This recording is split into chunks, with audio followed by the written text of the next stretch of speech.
Alyssa Abo, and we are live at Vive for round two. I am here with my co-hosts Alex and Michael, and we have a special guest with us today, Abby. So Abby, can you please introduce yourself to us? Yeah, sure. So it's great to see you guys today. I'm Abby, the co-founder of Band Connect.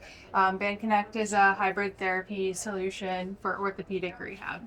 Awesome. Can you tell us a little bit more about the company, how it started? Yeah, sure. So it started as a class project of mine at the University of Cincinnati. That's awesome. I was studying concussions in women's soccer athletes because they're twice as likely to get concussions than men. And so designed a product in school and then kind of did some customer discovery and focused more broadly in the physical therapy space. Okay, excellent. And where is the company headquartered? What stage are you at? Yeah, we're a seed stage company. Okay. We're based in Cincinnati, Ohio. And so I've been there since we started. And can you give us like a sample use case of like how it works? Yeah, sure. So if you were to have surgery with your shoulder, for example, our solution would be leveraged in the clinic and at home. Okay. So we have sensor-enabled exercise equipment that tracks what patients are doing in the clinic, and then they take it home with them to do their home exercise program at home so that the clinician can see what the patient has done. Both the physical therapist and the orthopedic surgeon have access to understand the patient's compliance, but also the accuracy of their movement. So we're tracking different metrics to understand and make sure that patients are doing things, not only doing things, but also making sure that they're doing it accurately. That's very cool. Me as a person who went through severe injury and had to go through physical therapy, I love the idea. I wish I would know about your story before. And the best thing is that you're trying to keep the therapist in the loop, right? All these fancy AI tools right now that try and just to build a mobile app, hey, just repeat after me, whatever you see on the screen. So you're not going towards that direction, right? Yeah, physical therapists are incredibly highly trained individuals. A lot of them have PhDs, and the in-clinic visit is so important. They're trained on hands-on muscle manipulation, and so we feel that a lot of solutions right now are trying to take them out of the equation, like you mentioned, which is counterintuitive to what they're trained to do, right? So a lot of physical therapists feel threatened by some of the technology in the space that are directly competing with them and themselves. And so our goal is to provide a tool for clinicians to extend their plans of care. And a big part of that is helping with the operations of the business as well. So increasing clinic capacity, reducing attrition, reducing no-show rates, and things like that can help the clinics run a lot more smoothly as well. But you're kind of going against the flow. And when you're trying to fundraise, is it harder? Because like all investors are like, right, where's AI? We need AI. And you're kind of going opposite direction. Yeah, it's no doubt the more challenging pathway, and I think that also like focusing directly in the care pathway is really important. We've been going through clinical trials for the past 2 years, and so we feel that if we can build the evidence-based side of our solution, that it will prove itself out. It's no doubt the longer and more challenging path, but we feel like the clinical data that we're seeing right now from our clinical trials and pilots have been really successful, showing that not only we're improving the clinical data side of things, but also revenue for the clinics. Do you know any of the data with like I know we know staff shortage coming up with nurses and those, but I imagine PT, there a lot of the utilization is the lower level there. You have the PhD and whatnot. It seems like this could be a real strong fit for the demographics.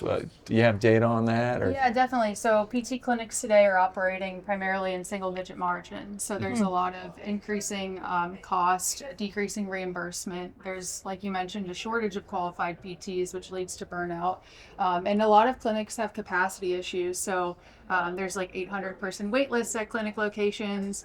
And so they inevitably might go somewhere else, which is a challenge when you just had surgery, right? So we operate both in the post-op setting as well as chronic, but it's a huge challenge for clinics to try to capture patients within the spectrum of what they're doing.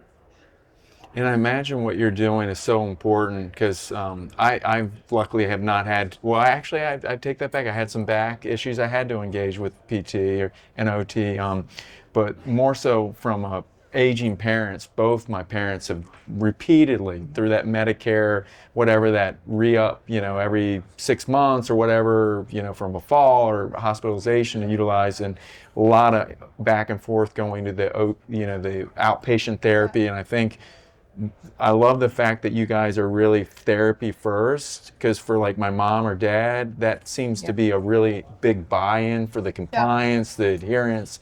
It seems like that's your real superpower, your differentiator. Yeah, and I think that just a quick data point that we get a lot of questions about is like, what is our population? 60% of our population of patients is 65 and older.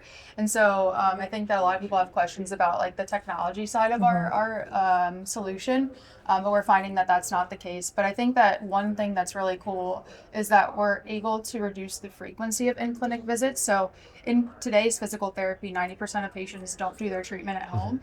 And so PTs assume that they're not doing anything, so they maximize the in-clinic visits because that's the only time that patients are doing their treatment.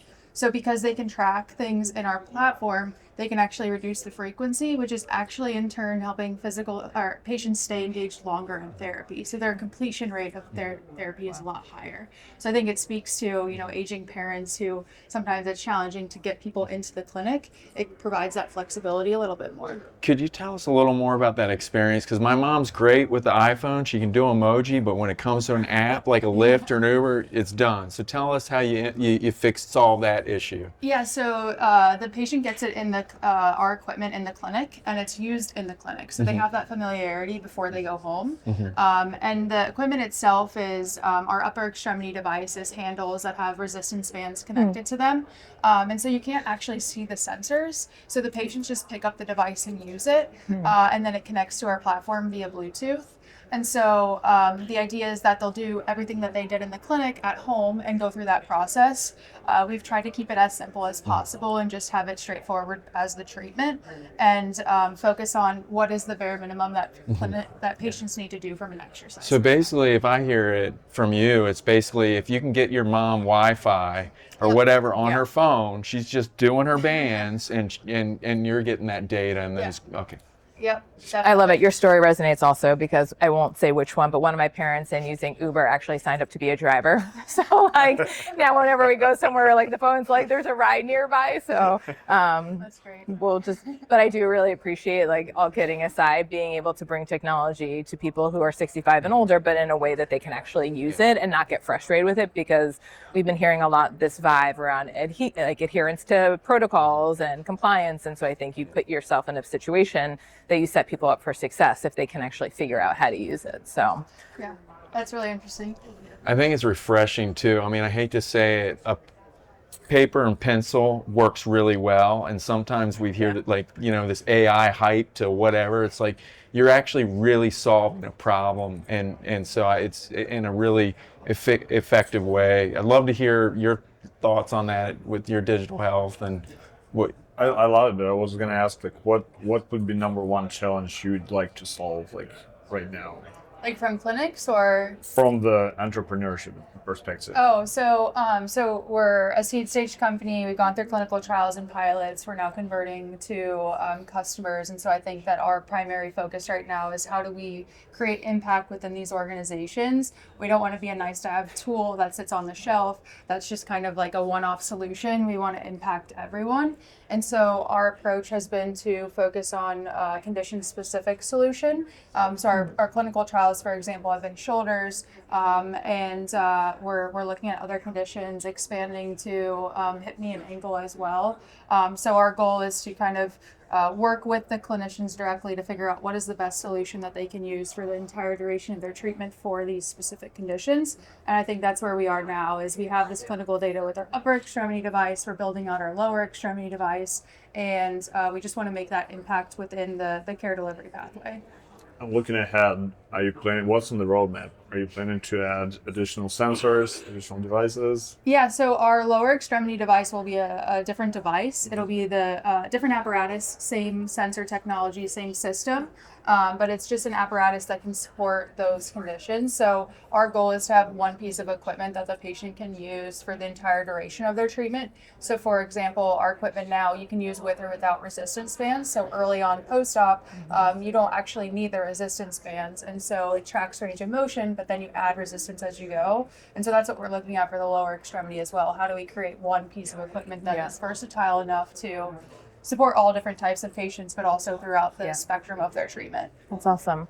Well, as we wrap up, was there anything from this conference that stood out that was really exciting or new, or something that you're excited about in 25? We would love to hear your thoughts. Yeah, no, I think it's just always energizing to go to these types of conferences. This is my first time at Vive. Okay. So just really trying to soak it all in. We're at the Scale Health Pavilion. So it's just been fun to kind of be part of the broader ecosystem. And I think I'm really just excited for people being open to the conversation about the innovation in all different sectors of healthcare, but also orthopedic rehab more broadly. Yeah. Well, it's great to meet you. We wish you all the best for 25 and beyond. And we hope to have you back on at some point in the future and get some updates. Yeah, no, thanks for having me. This is great.